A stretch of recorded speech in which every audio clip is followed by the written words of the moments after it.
sistémica, em que cada elemento influencia o outro e é influenciado por ele e o todo e vice-versa, e sofre paralelamente influências do exterior e do meio. Esta perspectiva é, do meu ponto de vista, enriquecida pela perspectiva transpessoal e espero enriquecer-vos a todos com a possibilidade desta reflexão da família, seja ela qual for. Então, este autor diz que a família é um sistema de interação que supera e articula dentro dela os vários componentes individuais. Já em 1965, o autor Jackson alertava para o risco de nós não reduzirmos a família à soma dos seus elementos, pois o todo é mais do que a soma das suas partes. É, portanto, um sistema dentro de sistemas, e só explorando as relações interpessoais e as normas que os regulam é possível compreender os seus membros. Maria Oliveira Dias, num artigo de 2011, sublinha que a família é um sistema e, ao mesmo tempo, um processo de interação para a elaboração de aprendizagens de dimensão significativa, ou seja, qualquer alteração causa impacto sobre todos os outros membros desse sistema. Com exceção daquelas funções que estamos mais habituados a ouvir e a experimentar da família, que a família tem a função de sociabilizar, do afeto, da segurança, da educação, eu achei muito interessante aquelas que a Lírio Cerqueira Filho, no livro que eu recomendo que vocês leiam, que é a Saúde das Relações Familiares, ele diz que a família tem a função de colaboradora com Deus, para nós aprendermos a amar-nos como irmãos na humanidade. É sabido que trazemos para a terrestre desafetos do passado, ou questões até mais subtis que precisam ser limadas, exatamente para exercitarmos esse amor, que é outra das funções da família. Na infância, principalmente, o pai e a mãe representam a omnipotência de Deus, dado o nosso poder e a influência que os pais exercem sobre os filhos, porque sem esses cuidados, eles não sobreviveriam, como acontece com outras espécies de animais. Então, a vida familiar é um laboratório divino, indispensável à nossa evolução. É lá que nós vamos limar as nossas imperfeições. Abordaremos a família numa perspectiva psicológica sistémica, enriquecida com a perspectiva transpessoal. Observemos a figura. Então, de um lado temos a família. O boneco articulado de madeira representa a pessoa, representa o sujeito. Menos. Estou a falar muito alto. Menos. Então, o boneco articulado representa o sujeito, a pessoa, que recebe influências da família, influências positivas e influências negativas. E estes estímulos produzem os nossos esquemas mentais, representados pelos esquemas cognitivos, e são formados a partir das mais variadas experiências que nós temos, tanto terrestres como reencarnatórias. Ou seja, a experiência gera cognição, gera aprendizagem. E estes sistemas cognitivos produzem pensamentos que conduzem a vida do indivíduo. Não se ouve? Um bocadinho, vamos tomar o cabeça no microfone. Ouve-se, mas está a fazer muito ruído. Não é o defeito, não é teu, é o microfone. Está bem. Alô. Vamos só trocar o microfone. Vamos ver se... Segura. Está melhor assim? Não faz tanto, mas agora não se ouve. Assim, não se ouve. Só se eu gritar. Já está. Não. Não, já está. Ora fala. Olá. 1, 2, 3. Tá bom. Tá. Então eu vou começar. Temos a família representada na imagem, temos o boneco articulado, que é a pessoa, que recebe influências da família, que podem ser positivas ou negativas, através destas setas bidirecionais, que está a vermelho, a lilás e a verde. Então, esses estímulos produzem os arquivos mentais representados pelos esquemas cognitivos e são formados a partir das mais variadas experiências, tanto terrestres como reencarnatórias. E a experiência gera cognição. Portanto, os esquemas cognitivos produzem pensamentos que conduzem a vida do indivíduo e, dependendo da sua intensidade, podem transformar-se em crenças ou os chamados pensamentos automáticos, que se fixam na nossa mente e até são reforçados pela nossa voz interior que os vai validando. Então, as nossas crenças geram depois sentimentos e emoções que, por sua vez, geram comportamentos e que depois geram atitudes. E esses resultados depois vão reforçar as nossas crenças e vão reforçar a forma como nós agimos no mundo. E este pode ser um ciclo virtuoso se os estímulos forem positivos, mas também pode ser um ciclo vicioso se esses estímulos forem negativos. Vou ler-vos uma pequena história. Certo dia, Thomas Edison chegou a casa com um bilhete para a sua mãe dizendo: "O meu professor deu-me este papel para entregar apenas assim, mamã." Os olhos da mãe lacrimejavam ao ler o bilhete. Resolveu ler em voz alta para ele.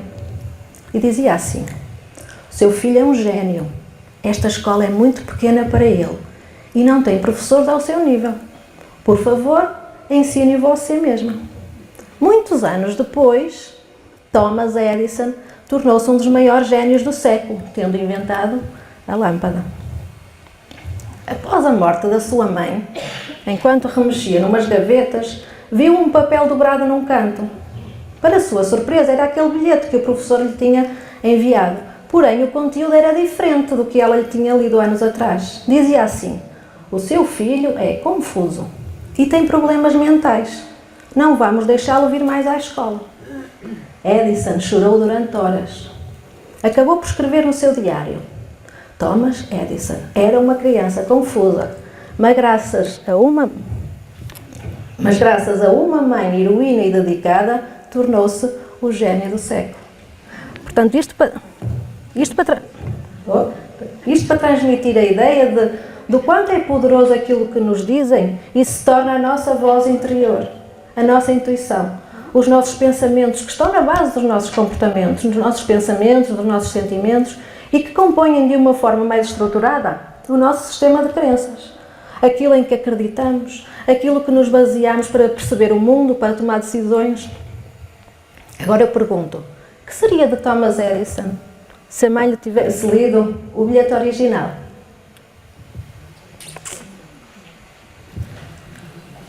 Portanto, ouvem? Eu de vez em quando falo. Desculpem.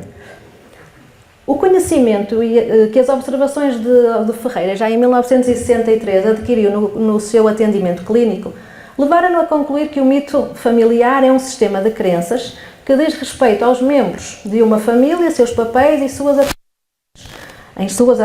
transações recíprocas. É constituído de convicções compartilhadas e aceites e muitas vezes irreais, e é exatamente dessas que nós vamos falar aqui, que seria algo como sagrado ou tabu e que mantêm até uma pseudo-realidade. Têm a característica de serem transgeracionais, porque passam de geração para geração, como produção do imaginário coletivo, e que podem ser criadores se forem ajustados, funcionais, agradáveis, mas que também podem ser altamente destruidores se forem rígidos, se forem disfuncionais, desadaptados, desagradáveis ou negativos. Então vamos começar pelo primeiro mito. O mito de amar todos os filhos de forma igual. Temos de forma muito comum padrões rígidos de como cada elemento da família se deve comportar, herdados ou adquiridos, de como a mãe se deve comportar em relação aos filhos, como os filhos se devem comportar em relação à mãe, como os pais ou os avós se devem comportar em relação a... Não é? Temos esses mitos muito enraizados na nossa consciência. Se a regra num planeta de provas e expiações é exercitar e aprender a amar-nos como irmãos, como podemos amar os afetos e os desafetos da mesma forma? Não é? Simular a verdade para nos adequarmos ao sistema de crenças que temos faz com que mintamos aos outros e até a nós próprios. Mas assim só adia a nossa oportunidade de limar as nossas imperfeições. Porque nós não amamos os nossos filhos da mesma forma. Nós amamos-los de forma diferente, porque eles também são diferentes. E como eles têm linguagens de amor diferente, nós amamos com uma linguagem diferente. E, portanto, Se nós dissermos, ou se algum filho disser que mas tu dás mais, eu sinto que dás mais atenção ao meu irmão, sinto que gostas mais dele. É comum, não é? Ouvirmos essas coisas. E nós mentimos. Não, eu amo da mesma maneira, não é? E essa verdade, se nós dissermos de facto que podemos amá-los de forma diferente, também estamos-nos a libertar para a verdade. E uma narrativa possível poderia ser assim: filho, estamos com dificuldades em aproximar-nos, mas sinto que não é por acaso, mas porque temos que nos libertar desta dificuldade juntos. Então, tu ajudando-me a mim, eu ajudando-te a ti, podemos crescer e essa diferença pode deixar de existir. Porque o facto de assumirmos a verdade, o facto de assumirmos... não está fácil. O facto de assumirmos a verdade não significa que a vamos dizer assim a sangue frio, sem compaixão ou gentileza, mas pode ser refletida como ótima oportunidade de crescimento e comprometimento com o exercício de amor. Os Nossos Filhos São Espíritos é um extraordinário livro de Hermínio Correia de Miranda, que a quem não leu, eu aconselho assim vivamente a ler. Então ele traz assim algumas reflexões e eu trouxe algumas conclusões. E ele diz que os pais produzem apenas o corpo, não o espírito dos filhos. Até porque ele é... Até porque está difícil. Até porque, não é? Ele é pré-existente, já existiu e vai existir outras vezes. E que as leis divinas são educativas e não são punitivas. Portanto, sempre oferecem oportunidade de resgate e reajuste, à medida do que a pessoa consegue suportar. E que morrer é bom, nascer é que não é nada interessante, segundo relatos em investigações científicas sobre o tema. Então, 87% dos casos de Helen Wambach, que ela fez uma investigação, e que vamos falar já a seguir um bocadinho, todos eles dizem, 87% dos casos dizem que conhecem os pais, parentes ou amigos já de vidas anteriores. E, portanto, a criança é um ser espiritual adulto, experiente, mas que já está envolvido em deliberado projeto de vida. Portanto, já existiu, está a existir, está a aperfeiçoar-se. E que vêm com uma mensagem, que é aprender a doar o amor. A doutora Helena, que é psicóloga e investigadora e autora do livro Revivendo Vidas Passadas e Evidências sobre Hipnose, elaborou uma pesquisa que durou 10 anos, utilizando mais de 1.200 pessoas que, submetidas à regressão hipnótica sobre o motivo pelo qual reencarnaram, produziu 1.100 relatos, nos quais trouxeram uma infinidade de dados que evidenciaram que realmente nós vivemos várias vezes. Só para terem uma noção exata do que a experiência que ela desenvolveu, ela fazia uma série de perguntas para depois poder investigar e comprovar a veracidade desses relatos, porque ela era cética quanto ao facto de vivermos várias vezes. Então ela fazia perguntas da cor da pele, do cabelo, comida, porque é mais característico de épocas e lugar, não é? Utensílios domésticos, talheres, dinheiro, arquitetura, vestuário, e depois ia confirmar se os relatos que eles estavam a dizer eram verdadeiros, se aquilo coincidia, para ele perceber qual era a veracidade. Uma das conclusões mais significativas da sua experiência centra-se no motivo pelo qual estavam a nascer. Ela fazia uma série de perguntas, eu só trouxe uma e um bocadinho, mas ela fazia uma série de perguntas, e uma delas era: qual o seu objetivo nesta vida? Então alguns diziam: muitos fardos para resolver, preciso aprender a amar e a doar-me a toda a minha família, oferecer mais amor, mais completa e desprendidamente. Portanto, minha mãe foi minha irmã, meu pai foi o meu filho antes. Ou seja, 28% dos sujeitos da investigação dela tinham a consciência de que tinham alguns uma mensagem para transmitir à humanidade. Mas a tónica é inquestionável. Estamos cá para aprender ou reaprender, mas que o objetivo é evoluir, é nós evoluirmos através do amor fraterno. Outro mito muito comum na nossa sociedade e na nossa consciência é de que temos o dever moral de cuidar dos nossos pais. E, na verdade, quando há afetividade, a missão é encarada com amor e plena aceitação. a questão problematiza quando a afetividade é escassa e a obrigação se impõe como martírio, não é? O martírio gera relações doentias, vinculações negativas, ansiedade de consciência. Portanto, impõe-se como mito na medida que envolve todos e a obrigação.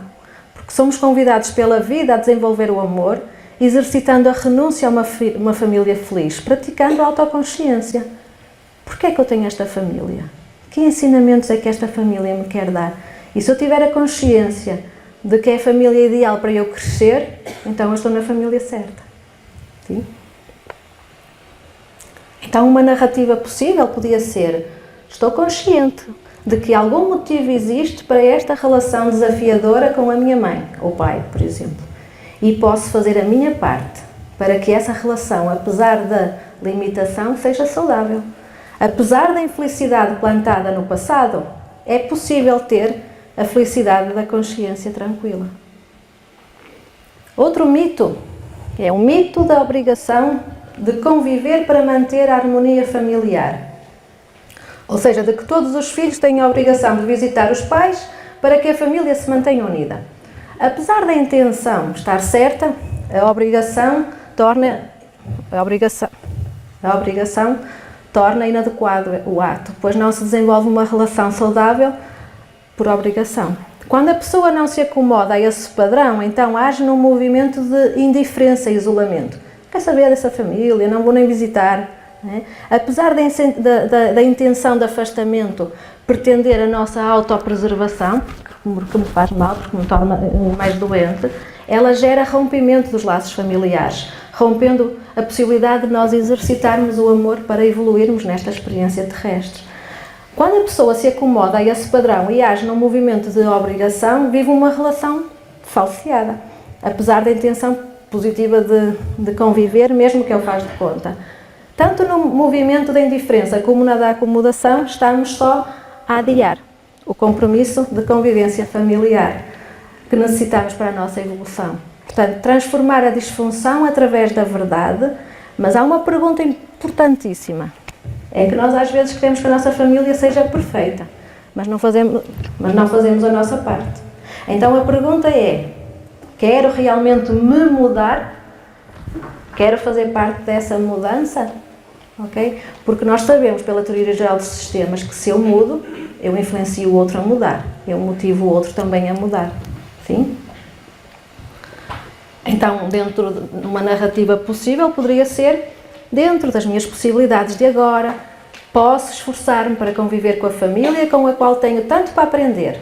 Apesar das limitações, estou de coração aberto para esse desafio.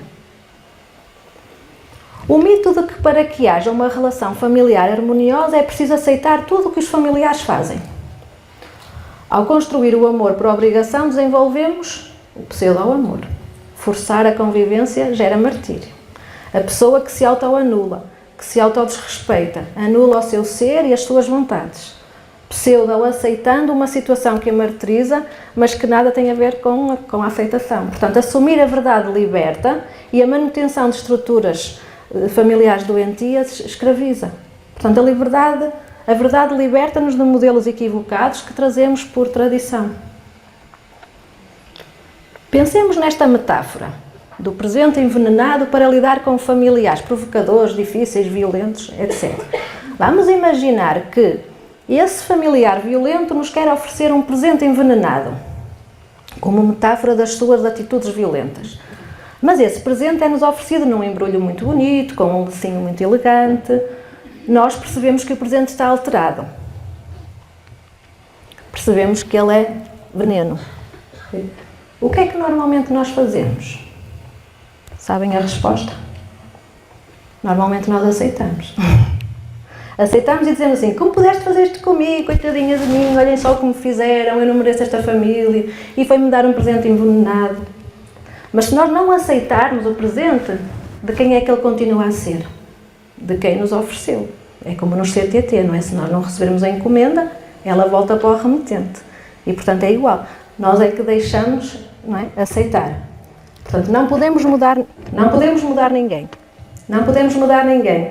Só a nós mesmos. Não podemos mudar que esse familiar queira oferecer presentes envenenados. não podemos mudar o livre-arbítrio dele, portanto. Mas também... está difícil.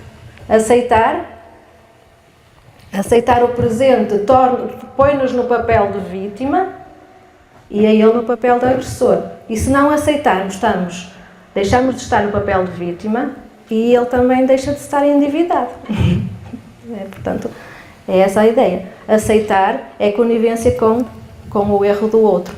E não aceitar o que não nos pertence salva-nos a nós de sermos vítimas. Mas não vítimas da pessoa, mas vítima da nossa escolha. Então uma narrativa podia ser: eu respeito-me e respeito a si também, do jeito que é. O meu autorrespeito não vai permitir que você me agrida, seja de que forma for. Não ouviram esta parte, pena? Está lá escrito. De vez em quando não funciona. Hã?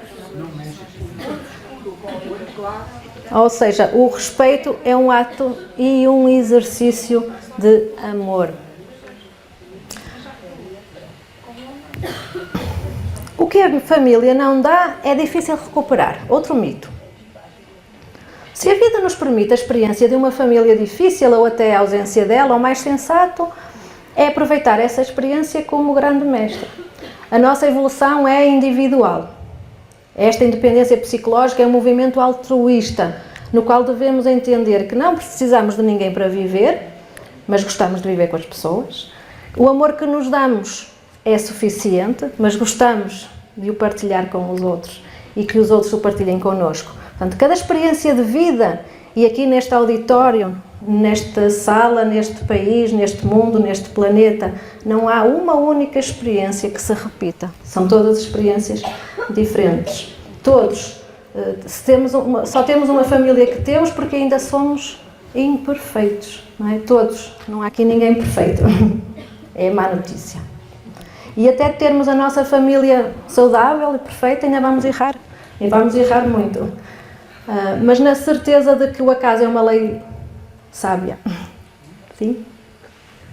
Ninguém se torna infeliz por mero prazer, mas na sequência de muitos fatores que lhe são desconhecidos, agindo inconscientemente sem a capacidade de avaliar os danos das suas atitudes. Quem não tem a capacidade de amar aqueles com os quais convive, mais difícil será amar os que não conhece. Aprendamos, portanto, a paciência com aqueles que nos são próximos e estão desta forma doentes da alma. E julguemos as sementes do amor, paciência e renúncia a uma família feliz para harmonizar afetos, lapidar imperfeições. Porque amar os nossos afetos nós já aprendemos, certo? Amar quem nós gostamos, com quem nós nos identificamos. O difícil é nós amarmos os desafetos. Não é? Essa é a nossa aprendizagem, é trabalhar no laboratório da família, aprender essas competências na família, e às vezes assim, mesmo assim é um desafio, mesmo assim é difícil, mas para depois generalizarmos essas competências para a nossa família mais universal.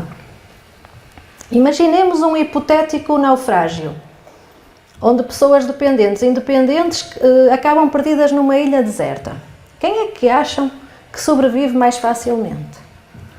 O dependente, que senta na praia, chora e acha que não sobrevive sozinha? Ou o independente, que caça, pesca e constrói abrigo? Portanto, esta questão da dependência e da independência, de dependermos de alguém ou independermos, o que a família não dá, é difícil de recuperar, também nos traz algumas mais-valias, também nos traz outras ferramentas para lidarmos com os desafios vivenciais.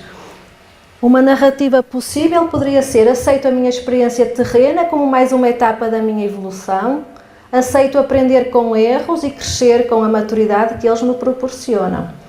Opto escolher o amor em todos os desafios, assim estarei sempre certo.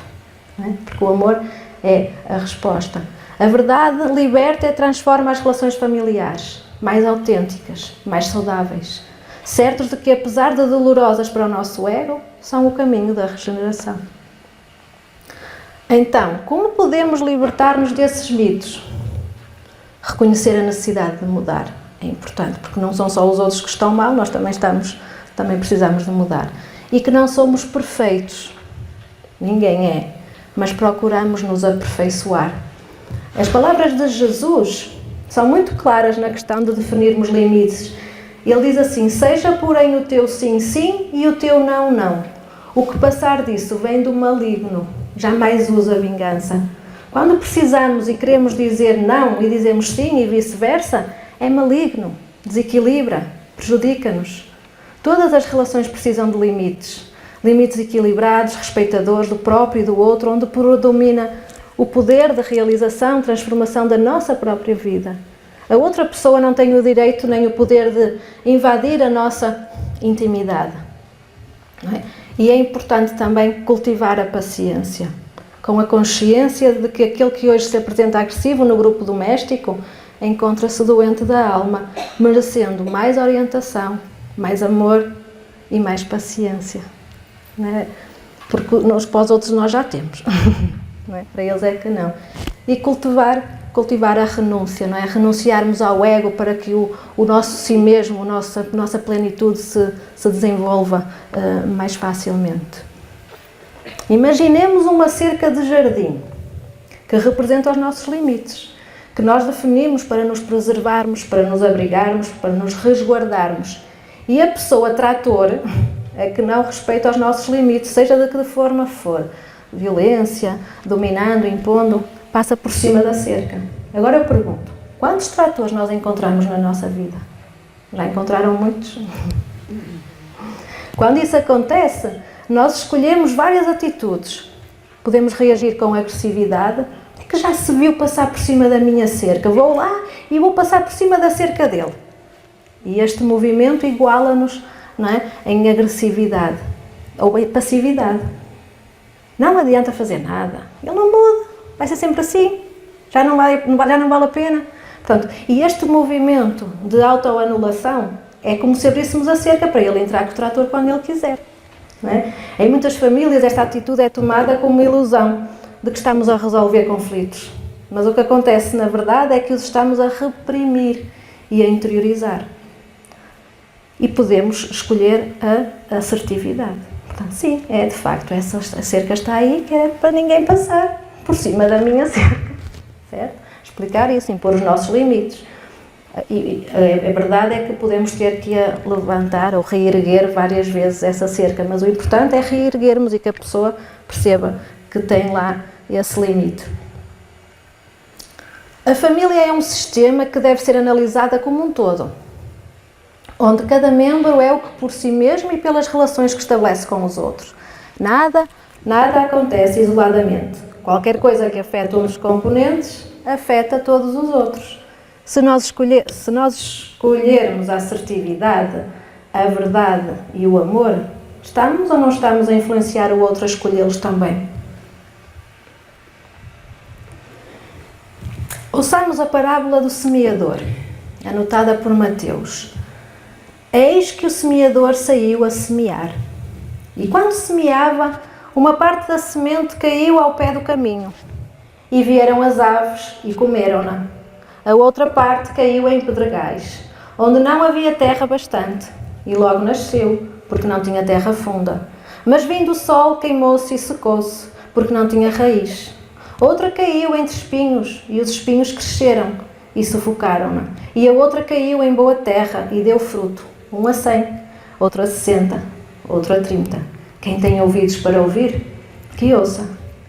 Numa primeira análise descuidada da parábola, podíamos aferir que o semeador era muito descuidado. E desculpa. Passei à frente, desculpa. Numa primeira análise podemos pensar assim, mas ele então é tão descuidado, porque é que ele não semeou logo num terreno fértil? Não era assim mais fácil? Porque esta parábola não está a chamar a atenção para o semeador, mas o terreno em que a semente cai. E a família é o ambiente em que somos convidados a aprender a amar. Independentemente de como acharmos que o nosso familiar vai receber as nossas sementes do amor, nós devemos lançá-las, mesmo que elas possam cair nos beirais de caminho, nos pedregais, nos espinheiros, não é? Então, desta parábola, nós podemos fazer assim uma analogia dos nossos perfis pessoais, de nos identificarmos. Será que estamos mais na beira do caminho? Que são as pessoas que estão muito longe da verdade libertadora, do verdadeiro sentido da vida, estão assim na superficialidade. A semente cai, mas não tem como germinar.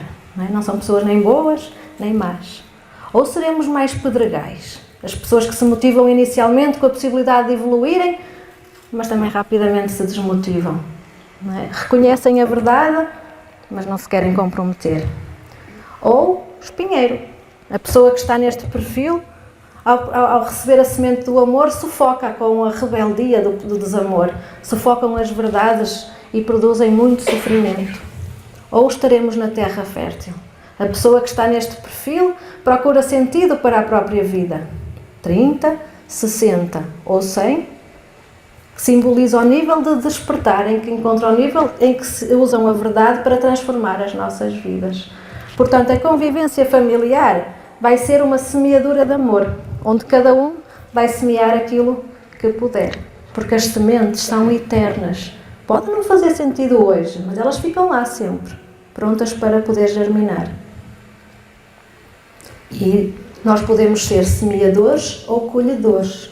Não é? O colhedor é aquele que quer colher os frutos só, que não são nossos, porque quem fertiliza o terreno não somos nós, mesmo que lancemos as sementes, é o próprio terreno, certo?